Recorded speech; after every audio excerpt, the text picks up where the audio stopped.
L'inflation américaine qui diminue. Excellente nouvelle. Et les marchés qui sont en hausse aujourd'hui. Donc, on termine avec une inflation à 3,3% sur un an. Donc, sur l'année, on est en baisse.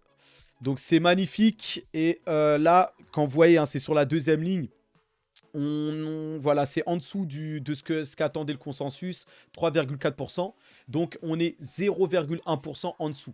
Donc, ça montre que l'inflation qui était légèrement repartie à la hausse le mois dernier est repart finalement vers la baisse. Donc là, très très bonne nouvelle et les actions ont explosé. Moi, personnellement, j'ai vu Nvidia exploser de près de 4,93% tout à l'heure. Voilà, tout Coinbase est à plus 5% et quelques. Voilà. Là, aujourd'hui, c'est la fête. Voilà, même les cryptos, on va voir ça juste après. Tout est monté. Voilà, on voit que c'est la principale inquiétude des investisseurs. Et là où sont focus, voilà, tous les traders, tous les spéculateurs, les investisseurs, c'est sur cette histoire de taux d'intérêt et d'inflation. Dès que l'inflation monte, les marchés s'écroulent ou diminuent. Dès que l'inflation diminue, eh bien les marchés montent. Donc, très bien. Il y a de quoi ravir Jérôme Powell qui va tenir un discours ce soir. On va en parler là. Et voilà, à la grande satisfaction du président de la Fed, Jérôme Powell, l'IPC, donc l'inflation, s'avère plus froid que prévu. Donc plus froid, c'est-à-dire en baisse. Donc l'IPC américain est resté stable sur un mois, donc en dessous des estimations voilà, de 0,1. On va dire, voilà, c'est les mêmes que le mois dernier, mais on s'attendait à ce que ça monte à 3,4 et finalement c'est resté pareil à 3,3, donc finalement ça a stagné et ça annonce que ça peut repartir à la baisse. Donc voilà, donc sur un an ça nous fait 3,3% par rapport à 3,4% en avril au mois dernier. Donc en fait on est rediminué de 0,1%. Donc voilà, c'est très bien, c'est une bonne nouvelle. Et donc, les marchés, le contrat à terme du Dow Jones qui bondissent de plus 300%. Bon, là, c'était contrat à terme, c'est négociation avant l'ouverture des marchés. On va rafraîchir la page et on va voir où ça en est. Voilà, donc le Dow Jones qui bondit de plus de 100 points. Le SP500 atteint un record grâce à des données d'inflation modérées.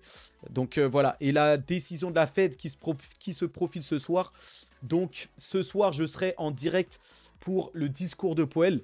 Et on va parler de la décision des taux. Est-ce qu'il les aura maintenus? Certainement. Ou est-ce qu'il va même les baisser à la surprise générale? On va débattre de tout ça ce soir. Je serai en direct. Si vous avez des questions, même sur les cryptos, tout ça. Et en même temps, on va voir ce que comment son discours va impacter les marchés. Donc ça, c'est tout à l'heure vers 20 h. Là, il est 17 h 38 à l'heure où j'enregistre cette vidéo. Et dans la foulée, plus tard, dans 2 h 30, je ferai le direct. Donc voilà par rapport à ça.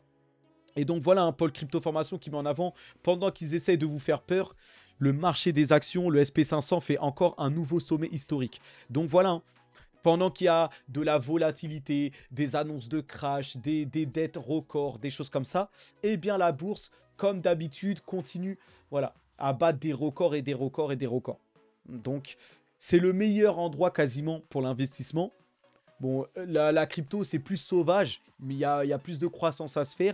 Mais il y a aussi si on se trompe, plus de pertes aussi à se faire. La bourse est bien plus stable et ça montre très bien et avec des bons rendements, très corrects.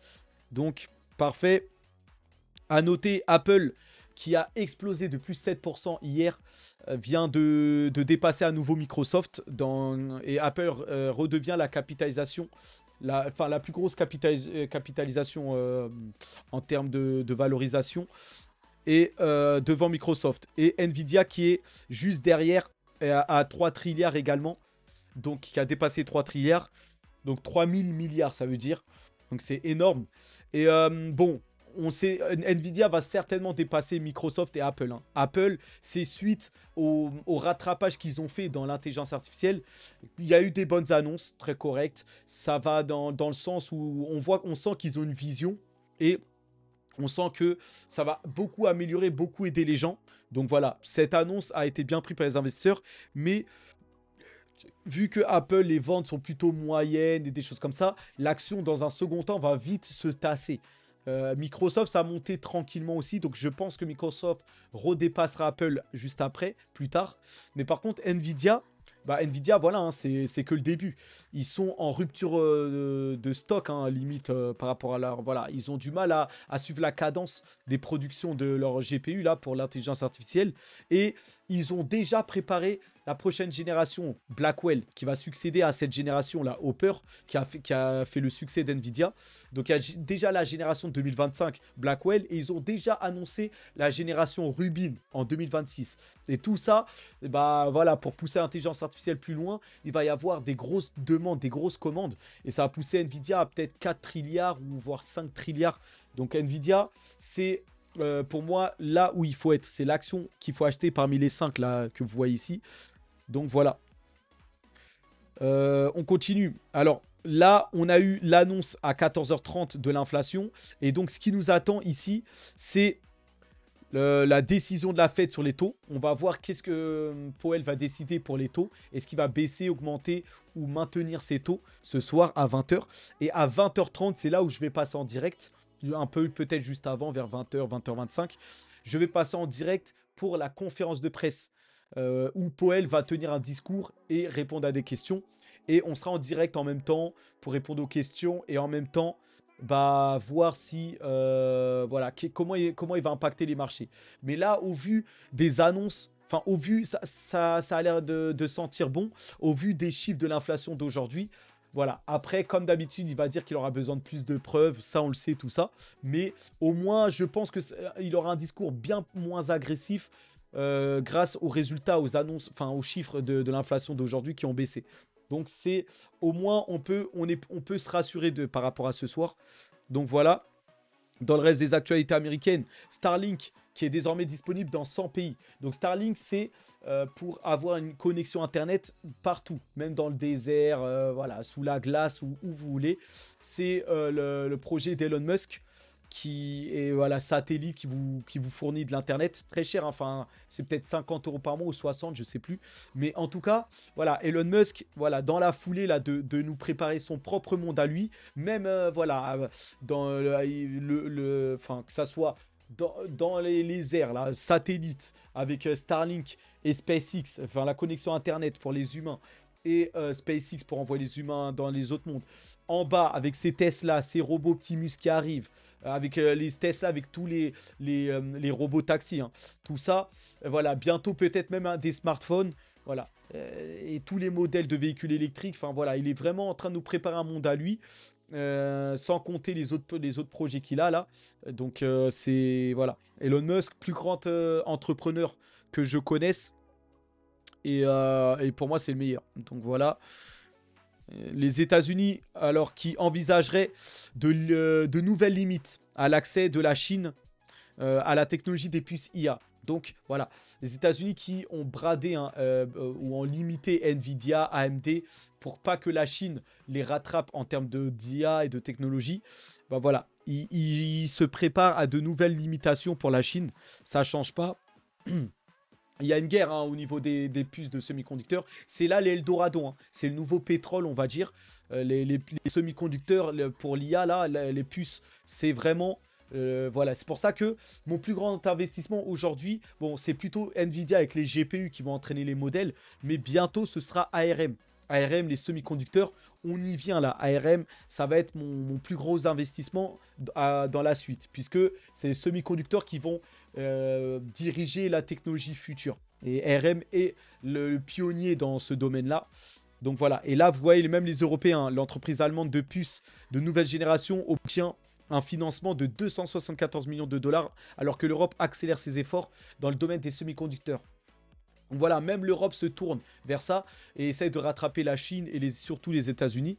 Donc voilà, tout le monde est tourné vers là. Mistral IA, une entreprise française soutenue par Microsoft, lève 645 millions de dollars pour une valorisation de 6 milliards. Donc voilà. Hein. Donc voilà, même les pépites françaises lèvent des gros fonds. Tout pour l'IA. C'est là que ça se passe. La crypto, c'est seulement réglementé, comme je le répète. Et les autres, le métaverse, la tokenisation des actifs réels sur la blockchain, tout ça, ça va venir. Mais c'est pas maintenant. Donc la valeur n'est pas tellement apportée. Et donc c'est pour ça que il n'y a pas de gain réel. Il y a surtout de la spéculation, des hauts et des bas. Vous voyez? Donc, mais si vous voulez des hausses continues et stables, c'est sur l'IA qu'il faut être. C'est pour ça que je suis principalement sur Nvidia. Vous voyez? Donc voilà par rapport à ça. L'Union européenne annonce des tarifs plus élevés allant jusqu'à 38% sur les véhicules électriques. Donc voilà, ils taxent quasiment à moitié voilà, des taxes. C'est incroyable. Voilà. Donc il n'y a pas que sur les semi-conducteurs que les Occidentaux bloquent la Chine pour l'IA et tout ça. Il y a aussi sur les véhicules électriques. Les Occidentaux font tout pour empêcher la Chine de se faire un max d'argent et d'avancer technologiquement. Donc voilà. Et en plus de ça, les Européens qui taxent les véhicules électriques, bah, à travers la Norvège, là, la Norvège qui découvre le plus grand gisement de métaux de terres rares d'Europe. Donc ça peut aider l'Europe à se passer bah, de matières, de terres rares chinoises, et comme les trucs, le lithium, les choses comme ça, pour les véhicules voilà, électriques, tout ça. Donc peut-être que les Européens s'appuieront maintenant sur la Norvège. Donc voilà, ils ont découvert un gigantesque gisement. Donc c'est pas mal de métaux là. Donc voilà, au Royaume-Uni, le PIB britannique qui stagne. Alors que le Premier ministre Sunak axe sa campagne électorale sur l'économie. Donc je pense que les Britanniques ont bien compris et sont plus éveillés qu'en France. Pendant qu'en France ça s'effondre, on va le voir juste après. Bah, au Royaume-Uni, voilà, le Brexit, les choses. Voilà, au moins le PIB stagne, mais on sait très bien que ça va repartir à la hausse là-bas. Voilà, ils font les bons choix, je trouve, de manière générale. Et donc c'est du tout bon pour le Royaume-Uni. Faut pas s'inquiéter pour eux. Par contre, pour la France, il y a de quoi s'inquiéter. Pendant que Ciotti là, se fait larguer partout par les LR, là, il est blacklisté totalement. Comme si, voilà, comme si c'était la peste. Ils l'ont jeté comme voilà, dehors. Ils annoncent des salariés des Républicains ont modifié les codes du compte X Twitter du parti pour empêcher Eric Ciotti de publier en leur nom. Donc voilà. Et les têtes de liste, enfin les têtes de parti là, du LR, des Républicains, veulent plus rien avoir avec Eric Ciotti qui a rejoint le Rassemblement National, ou qui est pour rejoindre le Rassemblement National, qui lui-même avait dit en 2021 que jamais il se rallierait au Rassemblement National, tout ça. Mais bon, quand il y a des opportunités pour ce genre de personnes, ils les saisissent en général, ou voilà, ils retournent leur veste direct. Donc voilà. Et pendant qu'il y a tout ça, bah, en France, regardez, le déficit du système de retraite français s'aggrave. Malgré la très impopulaire réforme ayant reporté l'âge de départ de 62 à 64 ans, les comptes restent dans le rouge. Malgré cela, hein, malgré que l'État a pris des mesures pour repousser l'âge de départ à la retraite, tout ça, ça se creuse. Donc finalement, soit c'était pas la bonne solution, ou soit c'est pas suffisant. Mais en tout cas, ça sent pas bon. Après... Voilà, moi, je le dis depuis toujours, depuis qu'on a l'euro, depuis qu'on est dans l'Union européenne, dans l'euro, dans l'OTAN, voilà, tant qu'on sera là-dedans, tout se dégringolera, tout ira, enfin, tout se passera mal. Donc voilà, et donc voilà, le déficit prévu à l'horizon 2030 est revenu à 0,4% du PIB, 2 fois plus que précédemment estimé. Bon, écoutez, en tout cas... Vous voyez que là, on a sur cette image le déficit des retraites. Et quand on regarde, on voit que c'est sombre hein, ce qu'on nous prévoit là. D'ici à 2070, on est quand même, à part pour le scénario de gain de productivité, 1,3. Bon, en tout cas... Là, on nous annonce 0,4. Donc, si on continue comme ça, 0,4, regardez, en 2070, on sera à moins 2,1 voilà, en termes de déficit budgétaire. Donc, voilà, on sera même en négatif ici. Donc, c'est une catastrophe. Là, pour l'instant, on est en positif au-dessus des zéros. Mais d'ici à 2026-2027, on va repasser en négatif. Et 0,4, on va creuser hein, jusqu'à 2070. On va vraiment creuser les déficits et plomber les retraites françaises complètement. On pourrait arranger ça si on arrange la situation. Mais vu les politiques qu'on a, c'est pas parti. Donc en tout cas, catastrophe. Bien sûr, en plus de ça, pour tout arranger. Enfin, en tout cas, la qualité de vie se dégringole, hein. Là, les factures de gaz vont augmenter de 11,7% en juillet, là, le mois prochain. Donc voilà, hein. Tout ça c'est lié à des coûts d'entretien des réseaux derrière, tout ça. Donc voilà. Et ça va continuer sur le temps à augmenter. L'inflation va rester plus forte que prévu en France. Donc quoi que vous fassiez, pour ceux qui juste épargnent ou se disent on met de côté, bah, sachez que chaque année vous appauvrissez en faisant ça. C'est pour ça qu'il est préférable d'investir ou de mettre sur des choses qui apportent de gros rendements minimum pour au moins couvrir toutes ces hausses de prix, tout ça. Parce que sinon vous vous affaiblissez complètement. Et là, bientôt, hein, à l'horizon dans 5 ans, 10 ans, ça sera un luxe de voyager dans d'autres pays même. Pour l'instant, en tant que Français, on peut assez voyager. Le Français moyen, je parle, hein. Les riches ou les choses comme ça, il n'y a pas de problème. Mais le Français moyen va avoir beaucoup de difficultés, surtout dans les pays encore plus chers que la France ou des choses comme New York ou Los Angeles, voilà, San Francisco ou d'autres grandes villes comme Londres ou des choses comme ça. Ça va être très difficile d'assumer voilà, des choses comme ça, des voyages comme ça. Donc attention en tout cas. Donc voilà, pour finir sur l'Europe, la Hongrie qui accepte de ne pas opposer son veto au soutien accru de l'OTAN à l'Ukraine, en échange de sa non-participation.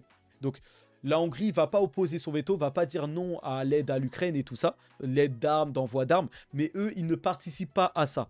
Donc simplement, ici, même voilà, Orban a déclaré, a fait une conférence, il ne veut pas participer voilà, à ce conflit, tout ça. Donc la Hongrie se retire en tout cas de ce conflit-là. Et Orban a prévenu hein, Jens Stoltenberg à gauche, là, le chef de l'OTAN, là. Et le chef de l'OTAN qui comprend cette position. Bon, bah j'aimerais bien qu'il la comprenne pour la France aussi. Mais bon, avec Macron qui pense qu'à l'Europe et tout ça, c'est pas parti pour que nous aussi on sorte de ce conflit-là. En attendant, pendant ce temps, pendant que des européistes là, font semblant de s'opposer à des européistes et que des européistes font alliance ensemble, on a Ursula von der Leyen qui accélère son calendrier de chaos. Donc quand il disait pendant que les européistes ici là font alliance, c'est voilà, entre les gros partis français là pour Philippot là. Mais voilà, pendant que là on est concentré en France, voilà, sur l'Europe tout ça là, regardez ce qui se passe derrière. Hier, sans que personne n'en parle, c'était l'ouverture d'adhésion de l'Ukraine à l'Union européenne. Donc ça y est, hein, l'Ukraine est au bord d'entrer. Voilà, avec toutes l'Ukraine, toutes ces choses, ces mauvais côtés, hein, trafic d'humains, trafic de drogue et tout ça. Voilà, bah ça va entrer dans l'Europe avec la libre circulation. Et annonce hier d'un nouveau chèque de 1,9 milliard, soit près de 2 milliards d'euros pour l'Ukraine de Zelensky d'ici fin juin. Donc elle est belle la vie, on verse encore des milliards. Les vrais enjeux sont là, le vrai combat est là, soyons à l'offensive, Frexit, France libre, stop au soutien à l'Ukraine, vive la paix. C'est ce qu'on voudrait, mais bon, le problème c'est que les partis souverainistes sont très peu montrés dans les médias, et Philippot et Asselineau ont fait qu'1% des voix, soit à eux deux moins que le parti animaliste. Donc, et en plus de ça, surtout Asselineau ne souhaite pas trop s'allier, il est plutôt buté là, il veut pas changer de position. Donc voilà, on n'est pas parti pour avoir le Frexit en tout cas. Donc il va falloir subir et au pire, voilà, hein, prendre les extrêmes pour faire bouger les choses et voir comment ça se passe. Donc on verra ça. En attendant, les pays plus malins, eux, avancent dans leur projet. Le président Poutine déclare que la Russie soutient l'adhésion de la Turquie aux BRICS. Donc les BRICS qui veulent rafler la Turquie qui est liée un peu à l'Europe, qui normalement doit intégrer l'Union européenne, je ne sais plus trop là. Mais en tout cas, voilà, on sait que la Turquie, c'est un pays très important stratégiquement, les choses comme ça. Et les BRICS aimeraient bien incorporer ça dans leur alliance. Donc on verra ça. Un mot sur l'Afrique, parce qu'on parle jamais de l'Afrique, hein. Je parle souvent de l'Occident, les États-Unis d'abord, ensuite l'Asie avec la Chine et aussi l'Europe. Mais dans l'actualité, ici, on a le Sénégal qui devient officiellement producteur de pétrole. Et sa vente générera plus d'1 milliard de dollars sur 30 ans. Bon, c'est pas l'Arabie Saoudite à ce niveau-là, mais c'est déjà un bon début. Et les pays africains sont de plus en plus indépendants. Plusieurs ont jeté la France là. Et il faut savoir que l'Afrique, parce qu'on parle souvent de l'Asie, les pays en développement, là, qui sont l'Inde et tout ça, là, en forte croissance. Mais il faut savoir que l'Afrique, il y a un potentiel énorme, hein. Ça va être, dans les années à venir, bah, le continent le plus peuplé et le continent le plus jeune aussi. Donc la possibilité, tous les business, en plus c'est un pays, ça, c'est des terres qui sont riches, voilà, de beaucoup de matières premières, de choses comme ça. Voilà. Donc l'Afrique, faut étudier ça. Il y a beaucoup de potentiel, donc faudra voir en tout cas. Et sinon, on va passer aux cryptos. Et donc, justement, l'annonce d'une baisse surprise de l'inflation là aux États-Unis a aussi propulsé le Bitcoin, hein. Pas que les marchés américains, la bourse, tout ça, le SP500. Le Bitcoin a été propulsé à plus de 69 000. Donc, ça a été une bougie. Voilà, vous voyez la bougie ici. Les images parlent plus que les mots ici. Donc, c'est voilà, une rectiligne, ça a rattrapé toutes ses pertes. Alors qu'il n'y a pas longtemps, on était en panique, tout ça. Après, moi, je vous le dis, à court terme, impossible de savoir, hein. Je parle jamais à court terme, un jour, une semaine, plutôt à plusieurs semaines, plusieurs mois, voire années à l'horizon que je parle. Donc voilà, la volatilité est forte. Les cryptos, bien sûr, les altcoins qui suivent dans la foulée, hein. Dès que le Bitcoin perd, les altcoins chutent encore plus. Dès que le Bitcoin gagne, les altcoins gagnent encore plus. Et donc là, l'optimisme est revenu sur les cryptos. Et donc là, voilà, c'est aujourd'hui justement, attention, c'est remonté proche de 70 000, mais attention puisque là, on a le discours de Powell tout à l'heure, et je serai en direct, je rappelle, un discours wokishe de Powell, ou qu'il annonce vraiment qu'il ne baisse pas les taux, ou qu'il est très agressif, amènerait les cryptos à rechuter fortement. C'est un scénario que je vois très peu probable, quasiment aucune chance au vu des chiffres de l'inflation d'aujourd'hui. Mais on peut, voilà, il peut rester agressif dans le but de calmer l'euphorie des marchés. Donc prudence, prudence. Faut pas s'enflammer, faut pas, voilà, voilà. Par contre, on voit que à chaque discours de Powell, le Bitcoin chute fortement et ensuite, dans un second temps, repart à la hausse. Donc c'est ce qui va arriver. On a même la suite de ce qui devrait arriver après. Donc voilà, là on a quand même connu une belle chute. Là on est déjà en train de remonter, mais on pourrait avoir une autre grosse chute avant de vraiment se reprendre. Parce qu'en général, quand on a le discours de Powell, les cryptos chutent en général avant de vite se reprendre la journée d'après. Donc on verra ça. Prudence en tout cas pour ceux qui sont euphoriques par rapport à la baisse de l'inflation aux États-Unis. On va étudier ça. On va voir ce soir. Donc il y a plusieurs scénarios, hein, en tout cas à venir, en tout cas quand on regarde. Donc là, c'est le dernier dump avant d'atteindre un nouvel ATH. C'est ce que je pense aussi. On a une forte baisse là ces derniers jours du Bitcoin. Moi aussi, je pense que c'est la dernière baisse avant d'aller chercher la route vers les 100K là. Donc vers au moins les 80, 90, 100K là. En tout cas, il y a plusieurs scénarios. Soit ça se passe mal et on aurait le scénario en orange là, ici. Et on va attendre beaucoup de temps là, peut-être d'ici juillet avant de monter. Ou soit on va commencer à entamer la hausse dès maintenant dans un scénario bullish là, que la Fed soit très dovish et que tout se passe bien. On pourrait dès ce soir remonter à 72, 74 et aller chercher bien plus haut dans la foulée. Surtout que les ETF Ethereum Spot risquent de sortir là bientôt d'ici une quinzaine de jours. Donc on n'est pas loin, on le sent, hein. On sent que on est en train de vivre les dernières baisses là des cryptos avant une explosion. C'est ce qui se ressent. Après, on ne sait pas, mais voilà. Donc voilà, sur le moyen long terme, pareil, hein, c'est des cycles. Et là, on est ici. Donc voilà, hein, ce qui nous attend, c'est une hausse rectiligne, hein, à plus de 100, voilà, tout ça. Donc là, c'est une image qui est sur le Dogecoin, hein, mais c'est pas le Bitcoin. Mais ça reflète, le Dogecoin reflète aussi l'euphorie, hein. Les mêmes coins, en général, ils explosent quand il y a une hype.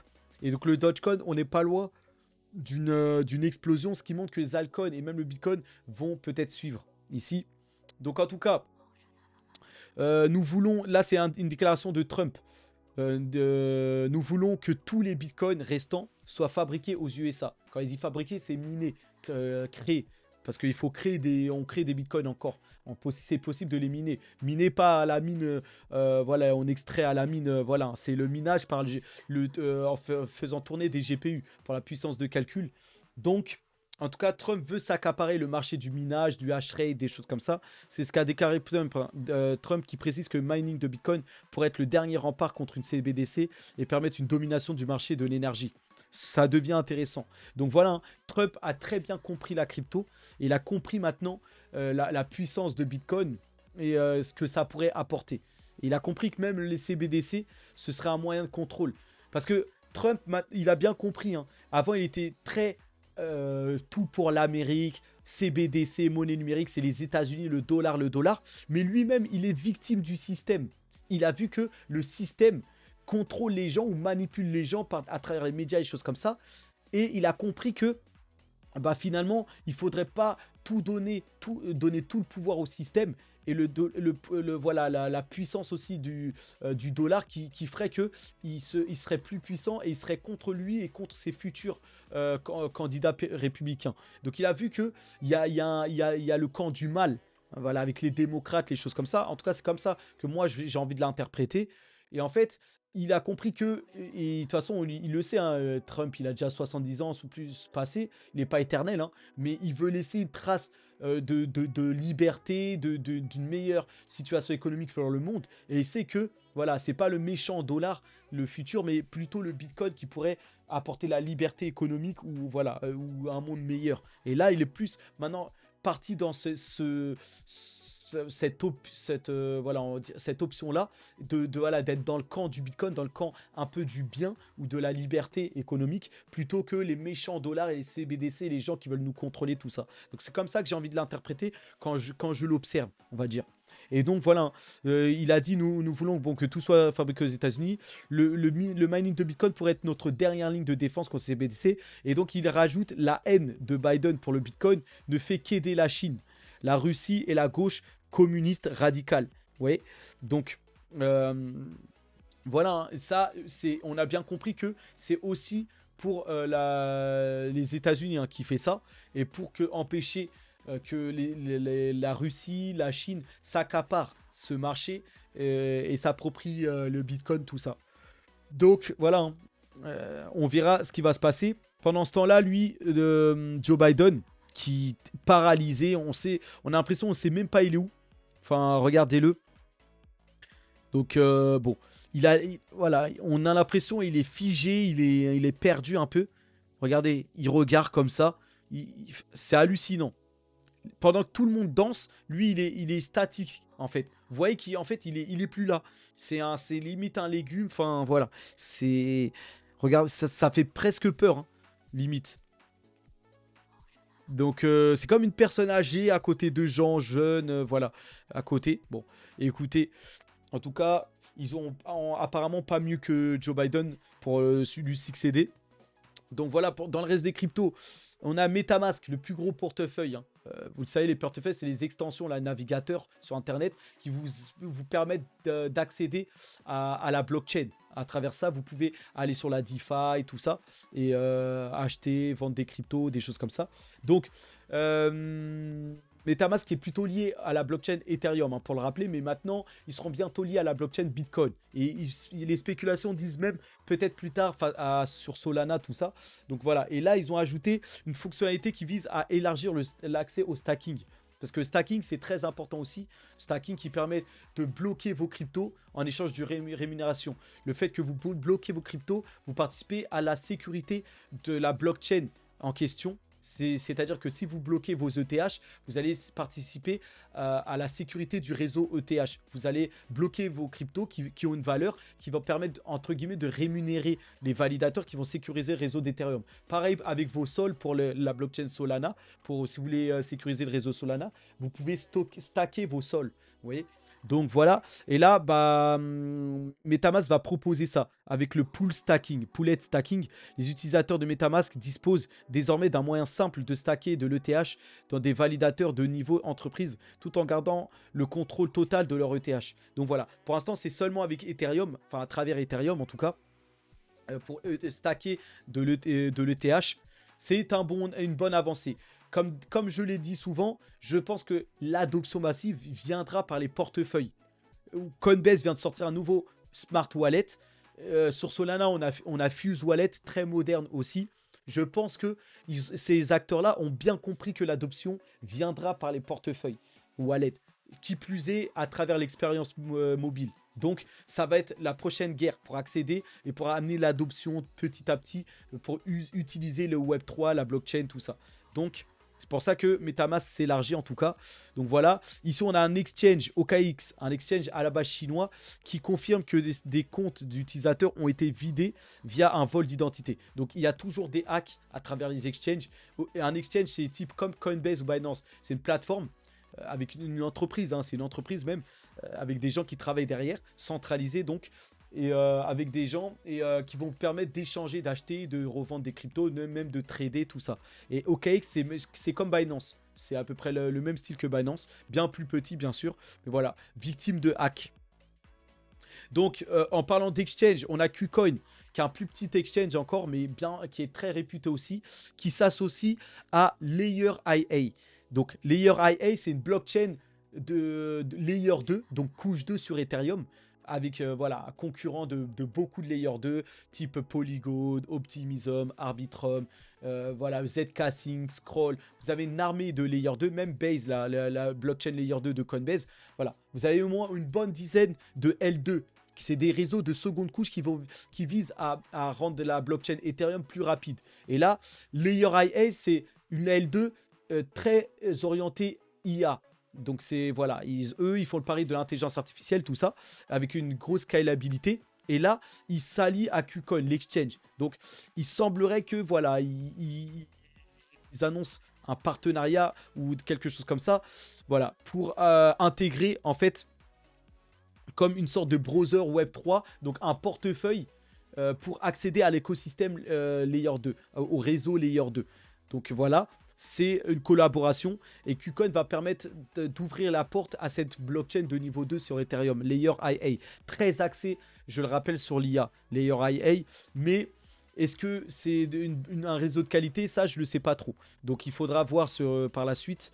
Donc voilà, dernière actualité, c'est la fusion de 3 gros projets d'intelligence artificielle, Fetch.ia, les robots autonomes là, Agix, donc qui regroupe énormément de projets liés à l'intelligence artificielle, même les robots humanoïdes, tout ça, et Océan, c'est les données liées à l'intelligence artificielle, toute la data, les données. Bah, ces 3 gros projets d'intelligence artificielle veulent fusionner et créer un projet qui s'appelle Artificiel Super Intelligence Alliance, et donc bah, cette fusion qui devait avoir lieu hier a finalement été repoussée au 15 juillet. Donc en raison de contraintes techniques, tout ça. Donc voilà, il faudra repasser dans un peu plus d'un mois.